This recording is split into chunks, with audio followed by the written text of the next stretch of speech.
tardes, hermanos. Vamos a estar aquí todos juntos nuevamente. Quiero pedirles que me acompañen a 1 Timoteo capítulo 3. Vamos a leer los versículos del 8 al 13. 1 Timoteo capítulo 3, versículos del 8 al 13. Y luego vamos a hacer una breve oración. Dice así: de la misma manera, también los diáconos deben ser dignos de una sola palabra, no dados al mucho vino, ni amantes de ganancias deshonestas, sino guardando el misterio de la fe con limpia conciencia. Que también estos sean sometidos a prueba primero, y si son irreprochables, que entonces sirvan como diáconos. De igual manera, las mujeres deben ser dignas, no calumniadoras, sino sobrias, fieles en todo. Que los diáconos sean maridos de una sola mujer, y que gobiernen bien sus hijos y sus propias casas. Pues los que han servido bien como diáconos obtienen para sí una posición honrosa y gran confianza en la fe que es en Cristo Jesús. Vamos a orar. Amado Padre, hoy nos hemos gozado cantando acerca de tus maravillas, tus bondades, tu amor, tu gloria, tu grandeza. Hemos también reconocido, oh Dios, cuán diferentes somos de ti. Tú eres perfecto y nosotros no. Como decía este último canto, tú eres Dios y nosotros no lo somos. Y porque reconocemos que tú eres Dios, el Señor y el Creador del universo, de la tierra y también de tu iglesia. Reconocemos que tú eres la autoridad máxima en tu iglesia. Que tú eres quien la ha establecido, quien la ha hecho nacer, quien la ha comprado para sí con la sangre preciosa de Jesucristo. Y quien además establece un diseño para tu iglesia, una estructura para tu iglesia, conforme a tu voluntad y tus propósitos. Y por eso hoy nosotros reconocemos tu señorío sobre la iglesia bíblica Vida Nueva y sobre toda iglesia local bíblica. Y te rogamos, Señor, que nos ayudes a entender y a poner en práctica aquello que tú nos has mandado. Porque nuestro propósito como iglesia es adorarte a ti y proclamar tus bondades al mundo que no te conoce. Y por eso queremos que sea tu diseño, tu palabra gobernando en nosotros. Así que recibe tú toda la gloria y la exaltación en esta tarde. En Cristo Jesús oramos. Amén y amén. La razón por la que el nombre de nuestra iglesia es Iglesia Bíblica Vida Nueva es porque estamos convencidos de que Dios en su palabra ha establecido todas las cosas que la iglesia necesita saber acerca de cuál es su misión, cuál es su propósito y también cuál es su estructura. ¿Cuál es la organización que debe tener la iglesia? Y nuestro deseo es apegarnos lo más posible a ese diseño que Dios claramente ha establecido en su palabra.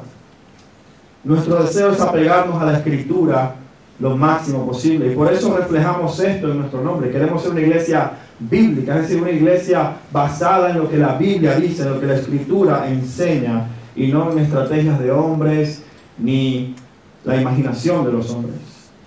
Dios nos ha dado a su iglesia un manual completo por medio del cual nos indica qué debemos hacer y cómo debemos funcionar. Y contrario a lo que muchos piensan, amados hermanos, la iglesia no es más espiritual cuando funciona de una manera espontánea y libre. Contrario a lo que muchos piensan, la iglesia no es más libre en el espíritu cuando simplemente se deja llevar por cualquier cosa que sintamos o se nos ocurra. Pero tampoco es más bíblica cuando su estructura se parece más a una burocracia que a una congregación cristiana. Tenemos que evitar cualquiera de estos dos errores. El Señor de la iglesia ha dado instrucciones a su iglesia para que sepa cómo debe funcionar y organizarse. Y probablemente tienes muchos años en el cristianismo pero nunca has escuchado alguna enseñanza o predicación acerca de qué es la iglesia o cómo debe funcionar la iglesia. Quizás muy pocas veces has escuchado cómo la iglesia tiene que estructurarse o cómo debe funcionar. Y el resultado de eso es que hay muchas congregaciones que se inventan oficios y ministerios y siervos que o no están vigentes o ya no son bíblicos. Una de las cosas más locas que yo he escuchado es hombres que se autodenominan arcángeles en la iglesia. Y ahora hay una estructura angelical en algunas iglesias falsas, evidentemente. Pero Dios ha establecido un modelo. Dios ha establecido un modelo en el que se contemplan única y exclusivamente dos oficios o dos cargos en la iglesia. El primero de ellos es el oficio de anciano o pastor. Estos son los hombres encargados de liderar y gobernar la iglesia de Dios por medio de la palabra de Dios. Son aquellos que únicamente reservados para los hombres calificados con un carácter irreprochable y con dones pastorales, se dedican a la tarea de la oración y al ministerio de la palabra para que la iglesia pueda crecer en madurez cristiana a la estatura de Cristo. Hay muchas palabras en el Nuevo Testamento que se refieren a esto: anciano, pastor, líder, obispo, pero todas se refieren a la misma ocupación, la tarea de pastorear el rebaño de Dios por medio de la Biblia. Y este es el oficio que hemos estado estudiando por las últimas semanas. Hemos hablado del ministerio pastoral en la iglesia local y hemos visto tanto los requisitos como las funciones pastorales. Pero además de este oficio, amados hermanos, la Biblia también habla de que es necesario contar con hombres y mujeres dignos de confianza que ayuden a los pastores en la tarea de servir a la iglesia en las necesidades físicas que ésta pueda tener. Este segundo oficio es el que la Biblia denomina diácono o diaconía. Y este es el segundo oficio del que vamos a hablar en esta tarde. Cuando Pablo escribe su primera carta a Timoteo, a su amado hijo en la fe, le escribe para que él sepa cómo conducirse en la iglesia de Dios. De hecho, quiero que leas conmigo 1 Timoteo capítulo 3, versículo 14. Pablo está escribiendo esta carta para que Timoteo sepa cómo debe organizar la iglesia, cómo se debe estructurar la iglesia, cómo se debe conducir la iglesia, tanto en piedad como en estructura. Y 1 Timoteo capítulo 3, versículo 14 dice: te escribo estas cosas esperando ir a verte pronto, pero en caso de que me tarde, te escribo para que sepas cómo debe conducirse uno en la casa de Dios, que es la iglesia del Dios vivo, columna y sostén de la verdad. El propósito de Pablo es que la iglesia viva el evangelio por medio de una piedad clara y evidente en su vida, pero también que cumpla con la función y la tarea que es llamada a hacer. Y vamos a ver cómo a partir del capítulo 4 Pablo va a hacer énfasis en la enseñanza, pero también en la misericordia y las obras de amor y servicio que la iglesia tiene que llevar a cabo. Pero para eso es importante que tengamos claro entonces cuáles son los dos oficios de la iglesia, o los dos cargos que hay en la iglesia. Por eso nuestro argumento para el sermón de hoy es que los diáconos son colaboradores dignos de confianza que sirven a la iglesia en sus necesidades físicas. Y vamos a estudiar este tema respondiendo tres preguntas. En primer lugar, vamos a ver qué significa la palabra diácono. ¿Qué significa el término diácono? ¿Qué es un diácono? En segundo lugar, vamos a ver quiénes fueron los primeros diáconos, para saber cuál fue el origen de este oficio o cargo en la iglesia primitiva. Y finalmente vamos a ver cuál es el propósito de los diáconos en la iglesia local. Así que vamos a leer nuevamente el pasaje. 1 Timoteo 3, del 8 al 13. De la misma manera, también los diáconos deben ser dignos de una sola palabra, no dados a mucho vino, ni amantes de ganancias deshonestas, sino guardando el misterio de la fe con limpia conciencia. Que también estos sean sometidos a prueba primero, y si son irreprochables, que entonces sirvan como diáconos. De igual manera, las mujeres deben ser dignas, no calumniadoras, sino sobrias, fieles en todo. Que los diáconos sean maridos de una sola mujer y que gobiernen bien sus hijos y sus propias casas. Pues los que han servido como diáconos obtienen para sí una posición honrosa y gran confianza en la fe que es en Cristo Jesús. Tras haber abordado el cargo pastoral, Pablo continúa su enseñanza sobre la piedad que deben reflejar aquellos que forman parte de la iglesia de Dios. Especialmente en el capítulo 3, aquellos que son líderes y colaboradores en el ministerio en la iglesia. Por eso Pablo usa la expresión de la misma manera en el versículo 8. Si estás leyendo la Reina Valera vas a ver que dice así mismo. Lo importante es ver que este conector lo que está haciendo es conectando la idea que está hablando acerca de los pastores con lo que va a mencionar ahora acerca de los diáconos. Y por eso dice, así también los diáconos, de la misma manera que los pastores son irreprochables o deben ser irreprochables para ser pastores, así también los diáconos deben ser irreprochables.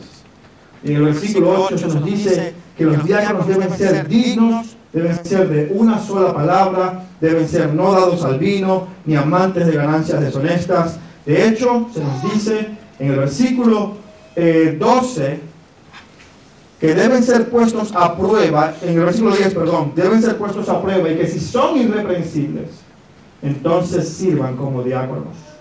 De forma que tanto los pastores como los diáconos deben reflejar la misma piedad a la que nos llama el Evangelio. Y esto es muy importante, porque el pastor Richard Baxter decía en uno de sus libros que no hay mejor manera de corromper una congregación que corrompiendo primero a sus líderes, que permitiendo el vicio y el abuso en la vida de sus líderes, y luego eso va a caer como una cascada al resto de la congregación. Por lo tanto, si en el capítulo 2 Pablo había mandado a los hombres y las mujeres a que vivieran vidas piadosas, ahora los líderes tienen que ser ejemplos de esa piedad. La piedad no es solamente un requisito para los que son líderes o los que sirven, es un requisito para todos los creyentes. Y aquellos que son líderes, que tienen una posición mucho más visible, que tienen un oficio público, tienen que ser ejemplo en esa piedad que todo cristiano debe vivir. Sin embargo, hoy nos vamos a enfocar no tanto en el oficio pastoral, sino en el oficio de diácono. La palabra que Pablo usó en 1 Timoteo capítulo 3, versículos 1 y 2, para referirse a los pastores, es la palabra episcopón, que significa un supervisor, como lo hemos visto antes, aquel que vigila, dirige o preside la iglesia de Dios. Pero en el versículo 8, la palabra que usa en el griego es diácono. Y esto significa literalmente un siervo, literalmente un servidor. Incluso en algunos casos, dependiendo del contexto, significa un camarero. Es decir, alguien que sirve la mesa, que atiende la mesa. Eso es lo que significa la palabra diácono. De hecho, la primera vez que aparece en el Nuevo Testamento no es en 1 Timoteo. Quiero que me acompañes a Mateo capítulo 20. Mateo capítulo 20. Y vamos a ver qué significa esta palabra diácono. En Mateo capítulo 20 los discípulos tenían una discusión muy interesante. Una discusión y una petición a Jesús muy osada y atrevida. Dos de los discípulos se le acercaron a Jesús preguntándole: Señor, y cuando tú estés en tu reino, más o menos, ¿quién va a reinar contigo? ¿Has pensado en nosotros? Y el Señor en el versículo 26 de Mateo 20 le responde de la siguiente manera. Bueno, vamos a leer desde el versículo 24. Al oír esto, los otros 10 se indignaron contra los dos hermanos. Pero Jesús, llamándolos junto a él, dijo: ustedes saben que los gobernantes de los gentiles se enseñorean de ellos y que los grandes ejercen autoridad sobre ellos. Versículo 26. No ha de ser así entre ustedes, sino que el que entre ustedes quiera llegar a ser el más grande será su diácono. Es decir, su servidor, su siervo. No aquel que busca la preeminencia y el empoderarse y el enseñorearse, sino aquel que busca servir y humillarse. en el capítulo 23 de Mateo, versículo 11, volvemos a encontrar por segunda vez esta palabra. Y en el versículo 11 Jesús dice: pero el mayor de ustedes será su diácono, es decir, su servidor. Marcos capítulo 9, versículo 34, Jesús se sentó y llamó a los 12 discípulos y les dijo: si alguien desea ser el primero, será el último de todos y el diácono de todos. En Marcos capítulo 10, 43, el Señor vuelve a insistir a los discípulos: pero entre ustedes no será así, sino que cualquiera que desee llegar a ser el más grande será su diácono. Cuando Jesús estaba en las bodas de Canaán, en Juan capítulo 2, que va a hacer el milagro de convertir el agua en vino, María le dice a los camareros, en Juan 2:5, leemos lo siguiente: su madre dijo a los que servían, a los diáconos, hagan todo lo que Él les diga. Estas eran las personas encargadas de coger la comida, sacarla, coger la bebida, sacarla y repartirla. El término diácono aparece 29 veces en todo el Nuevo Testamento y en la gran mayoría de los textos es traducido como servidor o siervo. Hay algunos pasajes en algunas cartas en 1 Corintios, Gálatas, Efesios y Colosenses donde se traduce como ministro, pero incluso esa traducción a ministro incluye una fuerte implicación al servicio y a la humillación. De manera que el término diácono debemos reconocer que implica una actitud de humildad y una vocación de servicio. Una persona que sea altiva, orgullosa o que le gusta que le sirvan, no puede ser diácono. Ahora, el término diácono no es aplicado únicamente a un oficio o a un cargo oficial en la iglesia. De hecho, el término diácono es aplicado por el Nuevo Testamento de una forma general a todos los creyentes. Eso es lo que Jesús estaba haciendo con los discípulos. Les estaba diciendo: ustedes no tienen que buscar la preeminencia, ustedes tienen que servirse unos a otros. Ustedes tienen que procurar servirse y humillarse y considerar a los demás como más importantes que ustedes. Ustedes no van a buscar quién es el más importante. Mis discípulos sirven. De hecho, en Marcos 10, 45, un versículo que es muy conocido por muchas personas, Jesús le dice a los discípulos: el Hijo del Hombre no vino para ser servido, sino para servir y dar su vida en rescate por muchos. ¿Y sabes cuál es la palabra que usó para servir? Diácono. Es la forma verbal del sustantivo diácono. Es decir, Jesús vino a diaconar, vino a servir.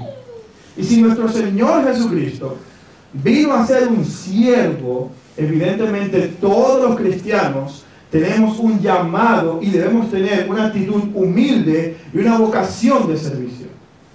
No viendo solamente por mis propios intereses, sino considerando los intereses de los demás.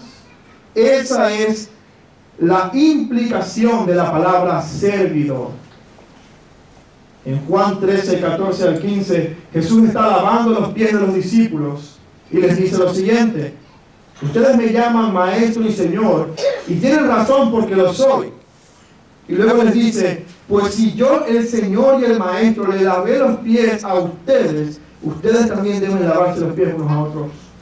Porque les he dado ejemplo para que como yo les he hecho, así también ustedes lo hagan. La actitud de servicio y la actitud humilde que Jesús tenía tiene que ser evidente en todos sus discípulos.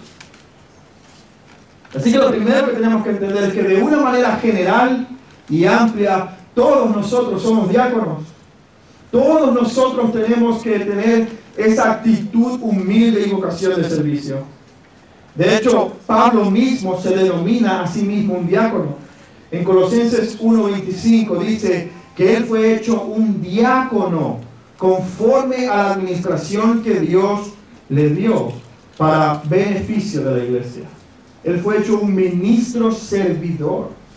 Él fue hecho un siervo que estaba a disposición del rey para beneficiar a su iglesia. Cuando habla a Timoteo, en la primera carta a Timoteo, capítulo 4, versículo 6, le dice a Timoteo que si él hace estas cosas, es decir, enseñar y exhortar a la iglesia, va a ser un buen diácono de Dios. Es decir, un buen siervo de Dios, un buen ministro de Dios que sirve a Dios. El término diácono, en primer lugar, denota una persona que tiene una actitud humilde y una vocación de servicio. Pero también es una palabra que denota un cargo oficial en la iglesia. Y de hecho, este segundo uso de la palabra es el que Pablo le está dando en 1 Timoteo.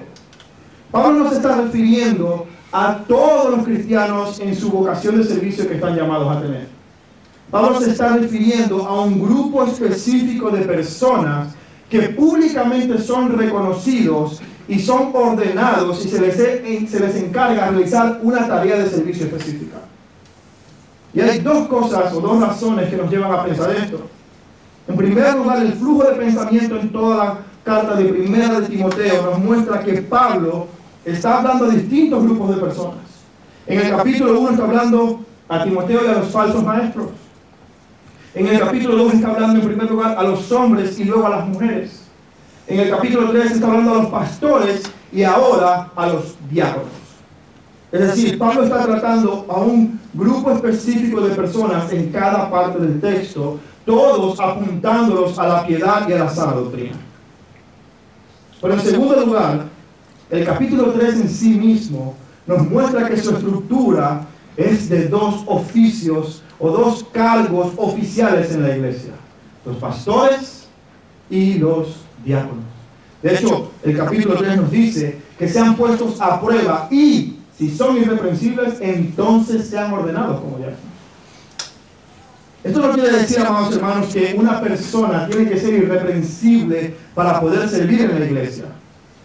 Porque todos estamos llamados a servir. Pero sí debemos ser irreprensibles para poder tener algún cargo oficial en la iglesia. Porque ese cargo va a depender mayoritariamente, es 100% de nuestro carácter y testimonio. La pregunta es, ¿cómo sabemos la diferencia entre los diáconos oficiales y los siervos de Dios que somos toda la iglesia? ¿Cómo sabemos quiénes son aquel grupo de personas a quien Pablo se está refiriendo? Y para esto tenemos que responder, ¿dónde se originó este oficio? ¿Quiénes fueron los primeros diáconos en la iglesia primitiva? Y para responder esta pregunta, amados hermanos, tenemos que ir a otro texto que estaremos analizando en la tarde de hoy. Quiero que vayamos a Hechos capítulo 6. Hechos capítulo 6. Y vamos a leer los versículos del 1 al 7. Porque en este texto vemos un momento fundamental en la historia de la iglesia. Vemos un momento fundamental en el ministerio pastoral de los 12 apóstoles de Jesús. Y vamos a ver que es imposible separar el ministerio de los diáconos del ministerio pastoral. Es imposible entender en su totalidad cómo deben funcionar los diáconos si no comprendemos cómo deben funcionar los pastores. Y en Hechos capítulo 6 vamos a ver esto mucho más claramente. Miren lo que dice. Por aquellos días, al multiplicarse el número de los discípulos, surgió una queja de parte de los judíos helenistas en contra de los judíos nativos, porque sus viudas eran desatendidas en la distribución diaria de los alimentos. Entonces, los 12 convocaron a la congregación de los discípulos y les dijeron: no es conveniente que nosotros descuidemos la palabra de Dios para servir mesas. Por tanto, hermanos, escojan de entre ustedes 7 hombres de buena reputación, llenos del Espíritu Santo y de sabiduría, a quienes podamos encargar esta tarea. Y nosotros nos encargaremos de la oración y el ministerio de la palabra. Lo propuesto tuvo la aprobación de toda la congregación, y escogieron a Esteban, un hombre lleno de fe y del Espíritu Santo, a Felipe, a Prócoro, a Nicanor, a Timón, a Pármenas y a Nicolás, un prosélito de Antioquía. A estos los presentaron ante los apóstoles y después de orar, pusieron sus manos sobre ellos. Y la palabra de Dios crecía y el número de los discípulos se multiplicaba en gran manera en Jerusalén. Y muchos de los sacerdotes obedecían a la fe. Lo que vemos en este capítulo, en esta porción de la historia de la iglesia primitiva, es que estamos ante el primer conflicto que atentaba en contra de la unidad de la iglesia. La iglesia ya había tenido su primer caso de disciplina en el capítulo 5 y ahora se enfrentaba al primer caso de posible desunión en la iglesia. De hecho, la palabra griega para queja en el versículo 1 realmente es murmuración. Había murmuración en la iglesia. Había un pecado que estaba propagándose como resultado de un problema real y social que había en la congregación. Lo que estaba ocurriendo era que la iglesia estaba creciendo. Y a medida que crecía, cambiaba también la demografía de la iglesia. Es decir, ya no eran solamente judíos de Jerusalén, sino que ahora judíos que eran griegos, es decir, judíos que no habían nacido o a lo mejor no habían crecido en Jerusalén, sino que eran descendientes de judíos que vivían en otras ciudades griegas y tenían una mentalidad completamente diferente, una cultura completamente diferente, ahora eran parte de la iglesia. Y lo que estaba ocurriendo era que las viudas de estos, los más desfavorecidos, los pobres de los judíos helenistas, estaban siendo desatendidos. Y usted dirá, bueno, pero ¿por qué estaban siendo desatendidos? ¿Sabe de quién era la culpa? De los 12. De los 12 apóstoles. En Hechos capítulo 4, versículos 35 y 37, nos dice la Biblia que toda la iglesia tenía todas las cosas en común. Vendían todas sus propiedades para dar al necesitado, pero lo que hacían era vender las propiedades y traían de lo vendido a los apóstoles para que lo repartieran según la necesidad de cada uno. Y los apóstoles de Jesús eran encargados de atender también la necesidad física de los más desfavorecidos en la iglesia. Y esto, amados hermanos, nos muestra una cosa. Eso es un curso natural en el nacimiento de una iglesia. Yo creo que Peter nos podría decir la cantidad de veces que él ha tenido que hacer todas las cosas él solo porque estaba plantando la iglesia. Y al inicio es así. El pastor, misionero o plantador de la iglesia se tiene que encargar de todas las cosas porque no hay nadie más que lo haga. Está predicando, está visitando, está enseñando, está orando, está acomodando las sillas, está abriendo la puerta, está encendiendo el local, está haciendo todas las cosas. Y eso es lo que estaban haciendo los apóstoles. Predicaban, oraban, tenían la revelación del Señor, enseñaban, evangelizaban, venían viudas, recibían el dinero, repartían según la necesidad, hasta que a medida que la iglesia seguía creciendo, la labor se hizo tan demandante que evidentemente se empezaron a descuidar algunos aspectos. Así que, cuando pensemos, al pastor se le olvidó esto, hermanos, a los discípulos de Jesús también, es normal que con tanta carga de trabajo algo se vaya a caer.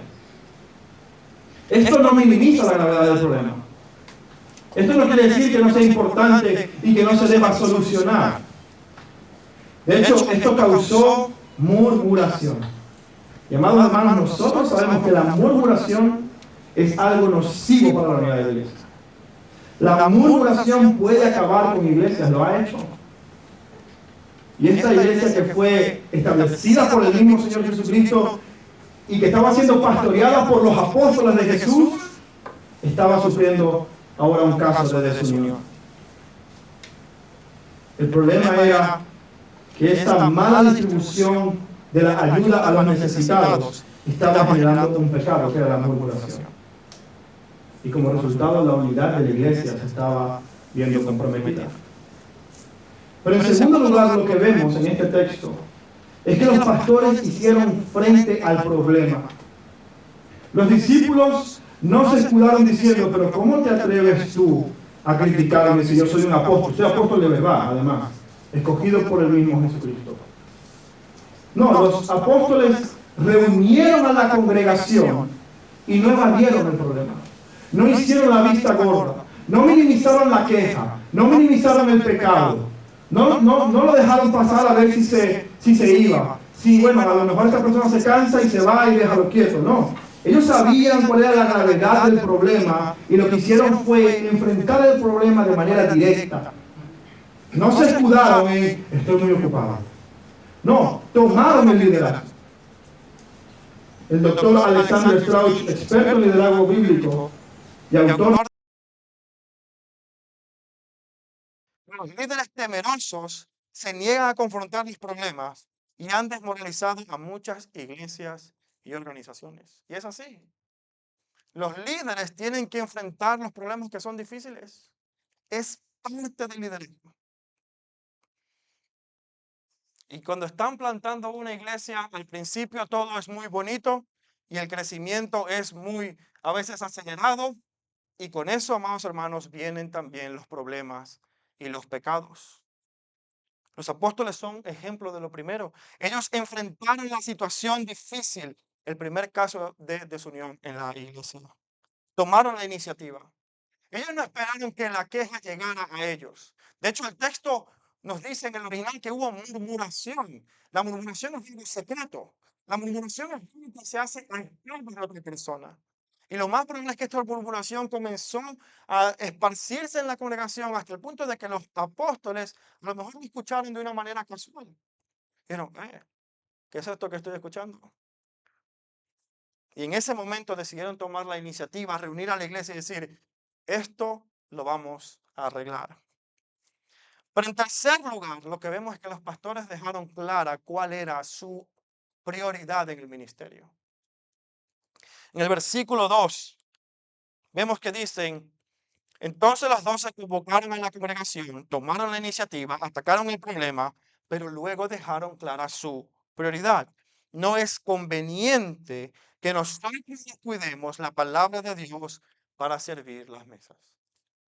Y amados hermanos, esto no quiere decir que los apóstoles eran altivos y no querían hacer una tarea de servicio.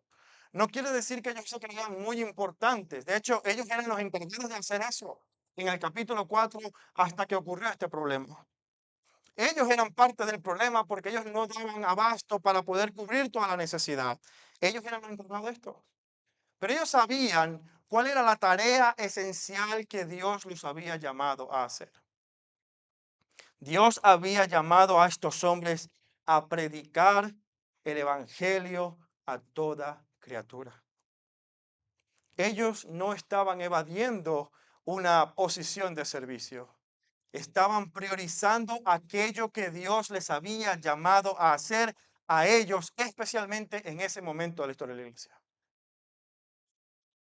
Y una de las cosas que debemos entender, amados hermanos, es que hay muchas expectativas sobre lo que un pastor debe hacer. Hay muchas expectativas sobre lo que los líderes de la iglesia deben hacer. Y hay gente que dice, el pastor debería hacer esto, el pastor debería hacer aquello, el pastor debería... Pero amados hermanos, la Biblia nos dice que los pastores deben encargarse de dirigir y enseñar la escritura.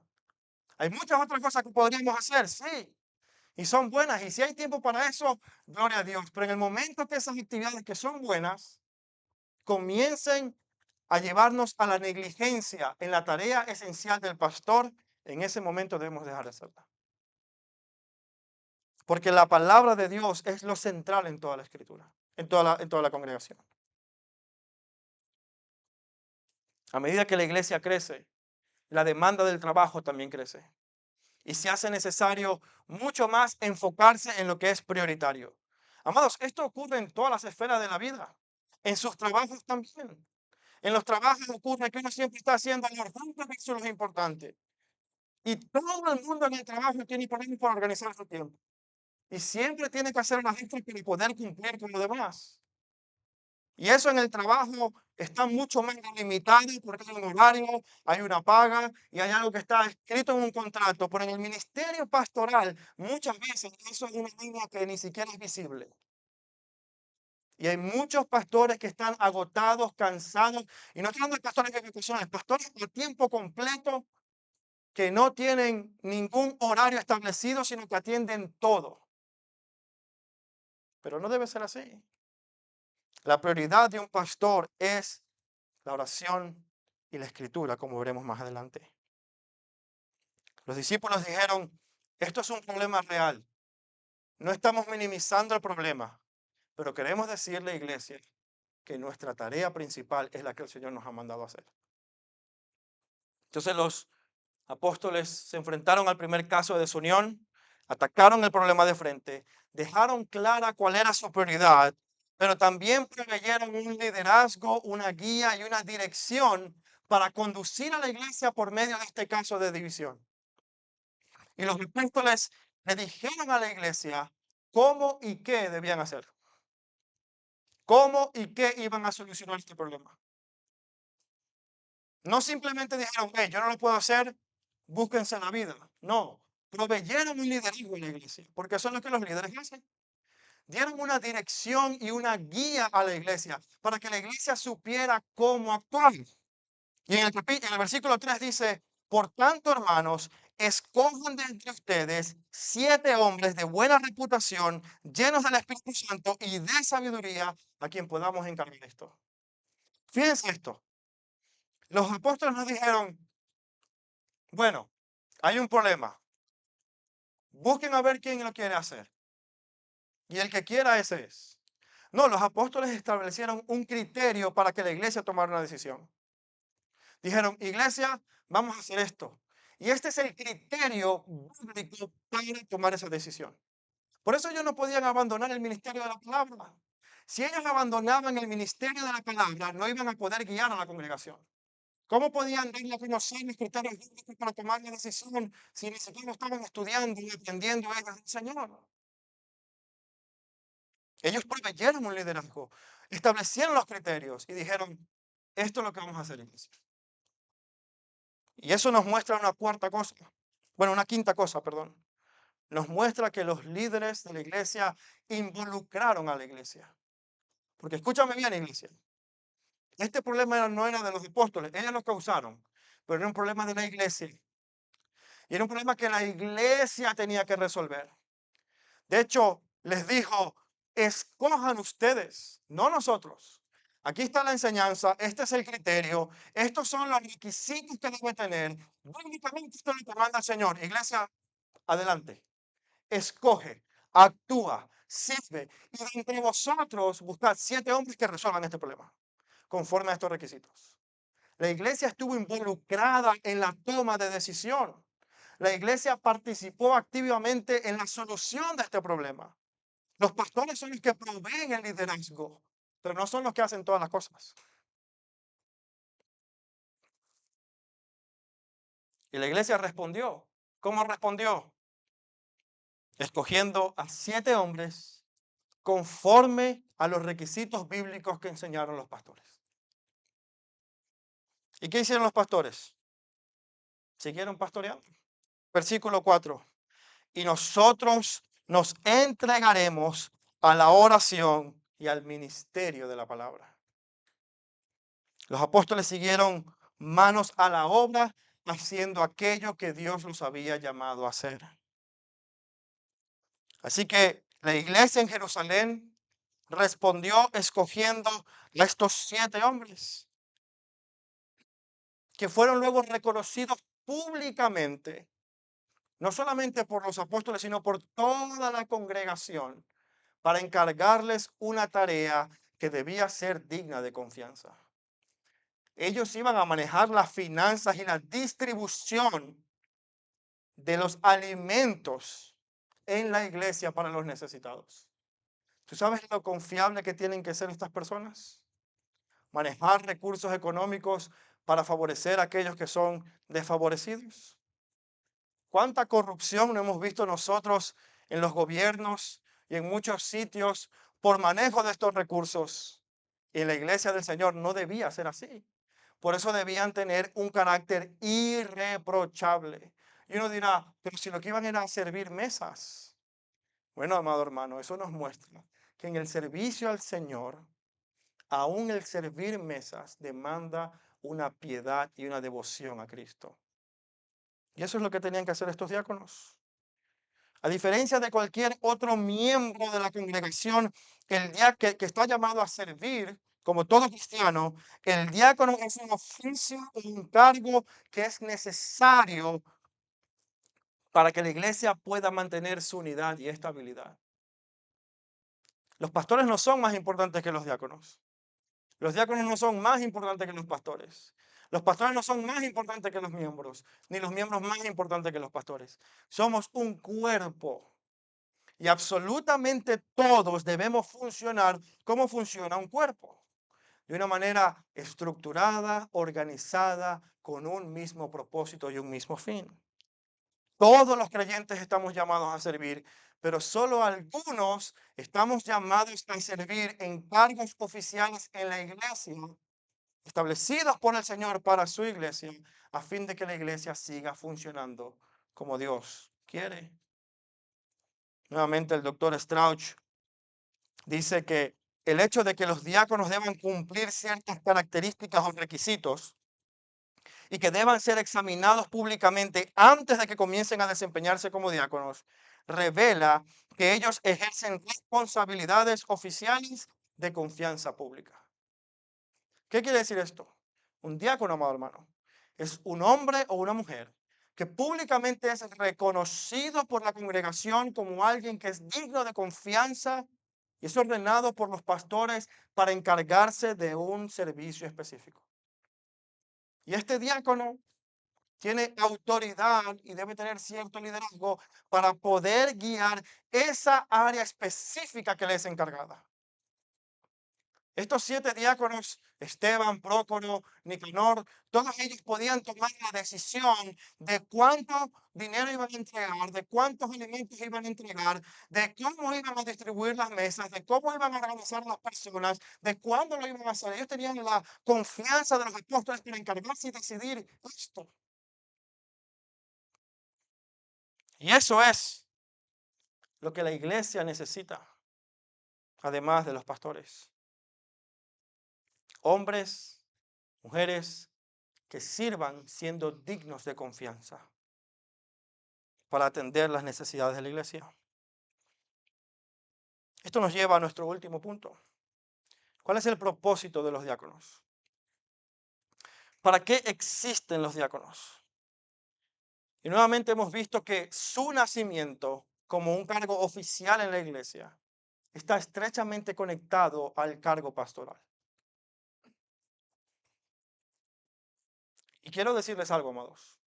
A veces la falta de claridad en muchas cosas puede llevar a las personas a mucha frustración.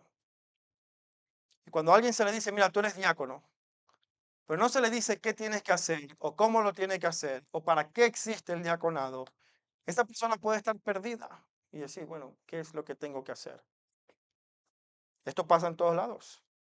En los trabajos es así. Si a ti no te dice tu jefe qué es lo que tienes que hacer y cómo lo tienes que hacer, ¿cómo se supone que te evalúen tu desempeño? Y aunque salvando las diferencias entre una empresa y una iglesia, la frustración es la misma. Uno dice, bueno, estoy perdido, ¿qué es lo que se supone que tengo que estar haciendo? Y vamos a hablar en mucho más detalle de cuáles son las tareas específicas de los diáconos el próximo domingo. Pero es importante saber cuál es su propósito. Y hay 2 cosas que quiero decir al respecto. En primer lugar, los diáconos no lideran de la misma forma que los pastores lideran. La palabra obispo o episcopón es un supervisor, alguien que vigila sobre toda la congregación, alguien que gobierna sobre toda la congregación. Y de esa autoridad que Dios ha delegado a los pastores, esa autoridad también es delegada de una manera específica a los diáconos. Es decir, estos hombres y mujeres son encargados con responsabilidad y autoridad para cumplir esa responsabilidad. Pero es una autoridad delimitada a un radio de acción específico en un servicio. Estos 7 diáconos de la iglesia primitiva podían decidir sobre la distribución diaria. Contaban con la confianza de los pastores para hacerlo, pero no podían determinar la doctrina de la iglesia, por ejemplo.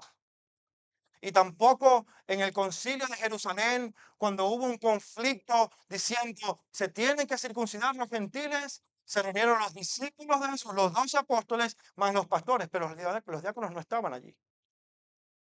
El concilio fue formado por pastores y apóstoles. Y sabemos que el oficio de apóstol ya no está vigente en el sentido de los apóstoles de Jesús. Así que los diáconos no son unos sustitutos para los pastores en caso de que los pastores no estén. De hecho, Nosotros creemos y afirmamos que la mujer puede ocupar el oficio de diaconisa. Si el diaconado fuera un sustituto para el pastor, quiere decir que la diaconisa podría ser una sustituta para el pastor. Y amados, eso no es bíblico. Así que el liderazgo y la autoridad que puedan tener es muy delimitado y específico. Pero en segundo lugar, los diáconos no tienen que enseñar. No quiere decir que no puedan o deban.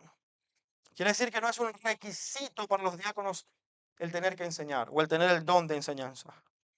Cuando vemos los requisitos en 1 Timoteo capítulo 3, vemos que a los pastores se les exige ser aptos para enseñar.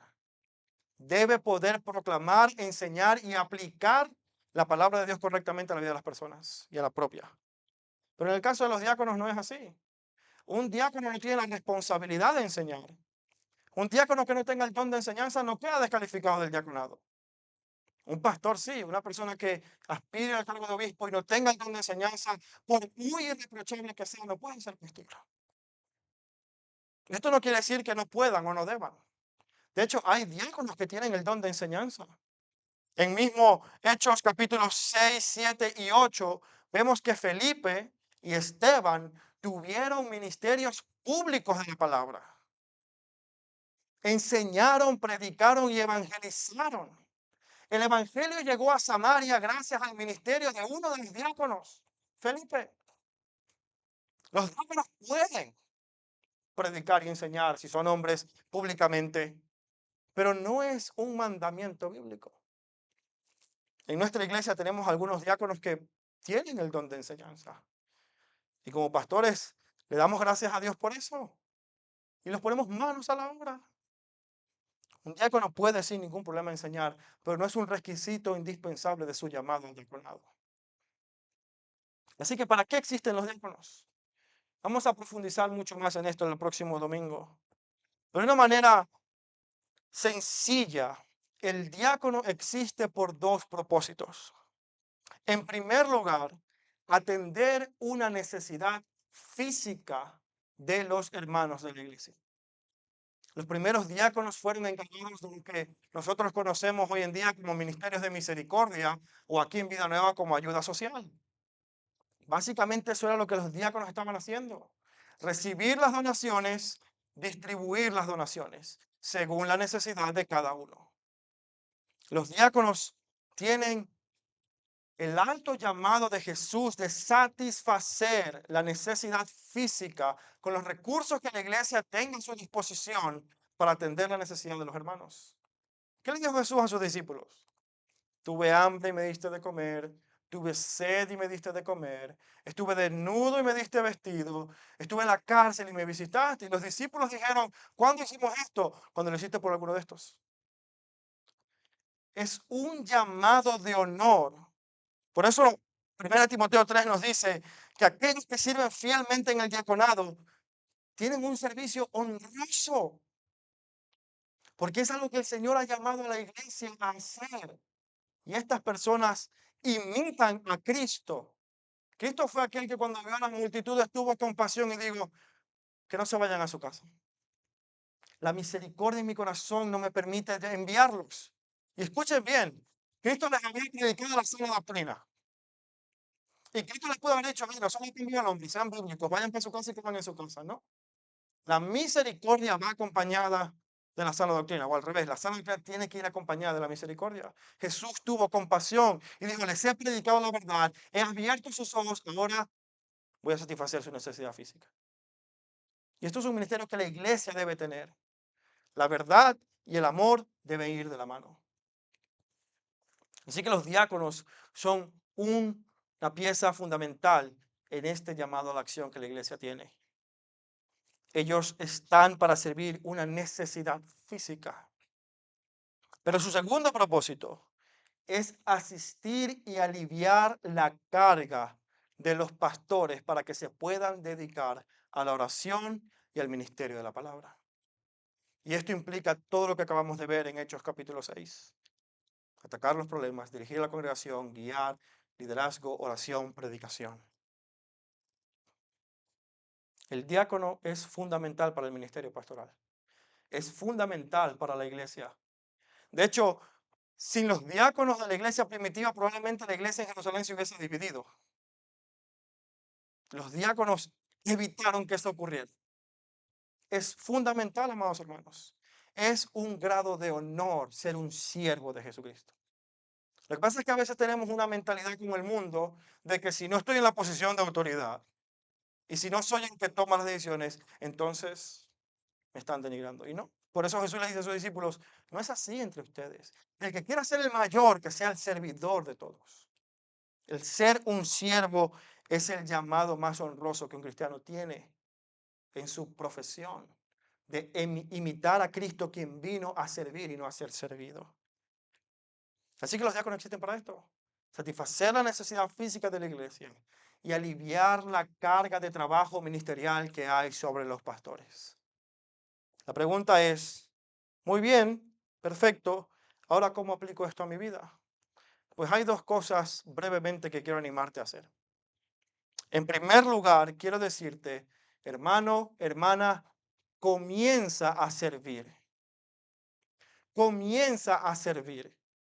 Dios no solamente ha dejado en su palabra la estructura que la iglesia debe tener. Dios, por medio de su Espíritu Santo, te ha capacitado para funcionar en la iglesia. Y a veces estamos pensando que primero tengo que hacer el test de dones para saber cómo debo servir en la iglesia. No, amado hermano. Hoy es muy sencillo. Identifica una necesidad en la iglesia. ¿Qué hace falta hacer en la iglesia? Y comprométete a hacerlo. Y si dices, bueno, la iglesia no necesita muchas cosas, ya todo está cubierto, busca una necesidad en la vida de una persona y comprométete a satisfacerla. Pero comienza a servir. Usa los dones que Dios ya ha puesto a disposición a través de ti para su iglesia y para empezar a bendecir a otros. Usa los recursos que Dios ya te ha dado para empezar a servir y ministrar a otros. En primer lugar, tienes que comenzar a servir. Y esta regla de Pareto, donde el 20% de las personas hacen el 80% de las cosas, es una realidad también en las iglesias. Aquí en Vida Nueva tenemos como 10 o 12 personas que están involucradas en todo. Y son las 10 y 12 personas que mantienen todo. Amado hermano, cada miembro debe involucrarse de una manera activa en la iglesia. ¿Cómo? Bueno, según el Señor te vaya guiando, viendo la necesidad de cada uno en la iglesia. Y si esto es algo que quieres hacer y tomar en serio, Peter y yo estamos más que dispuestos a hablar contigo y guiarte en todo este proceso. Y sí, los test de dones son sumamente importantes, pero hermano, no te quedes en ese paso. No te quedes en no sé cómo responder esta pregunta. Identifica la necesidad. Mira lo que hay a tu alrededor y ten una disposición humilde y una vocación de servicio que Dios te ha llamado a tener. Y en segundo lugar, te animo a que te conviertas en alguien de confianza. Quiero que leas otra vez 1 Timoteo conmigo, capítulo 3, versículo 13. Versículo 13. Pues los que han servido bien como diáconos obtienen para sí una posición honrosa, y escucha bien, y gran confianza en la fe que es en Cristo Jesús. Mira el requisito del versículo 8. De la misma manera, también los diáconos deben ser dignos de una sola palabra. ¿Sabes qué significa eso? Confiable. Que si esa persona dice sí, es sí. Que si dice no, es no. Que si esa persona se compromete con alguna responsabilidad en la iglesia, los pastores se pueden olvidar de eso.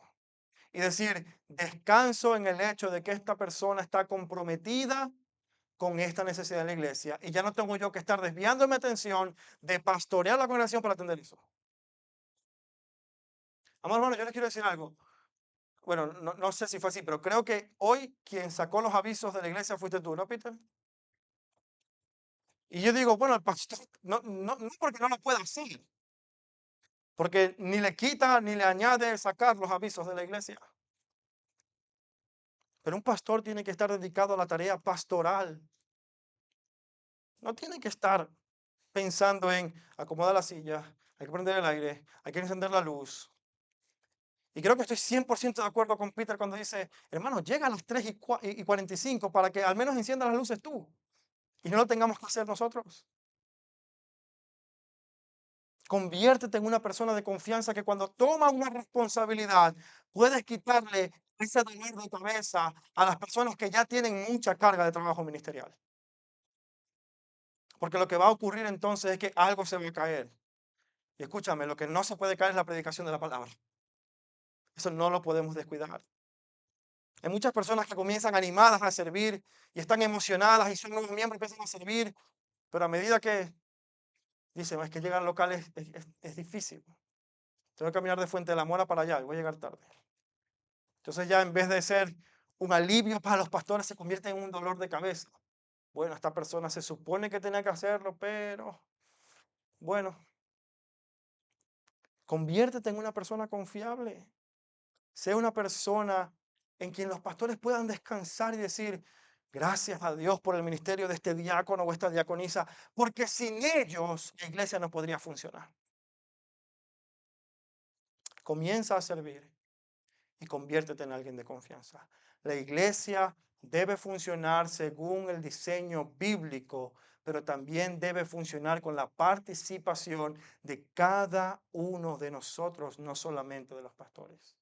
Así que el Señor nos ayude a tomar en serio este caminar con Cristo, que incluye el servicio a Dios y a los demás. Amén.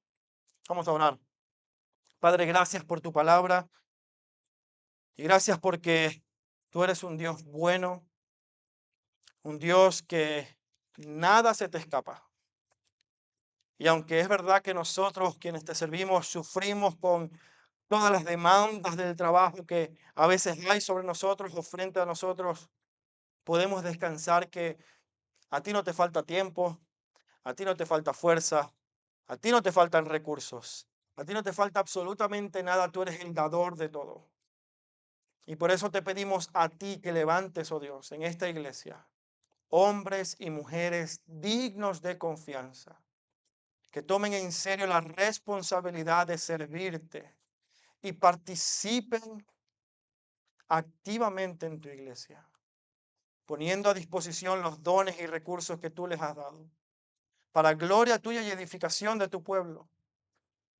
Y permite que Vida Nueva sea realmente una iglesia bíblica, que tanto en su predicación como su funcionamiento y estructura refleje tu palabra. Porque la tarea que queremos lograr, Señor, es anunciar tu palabra a todo este mundo perdido, siendo un ejemplo de piedad en cada miembro de la iglesia. En Cristo Jesús oramos.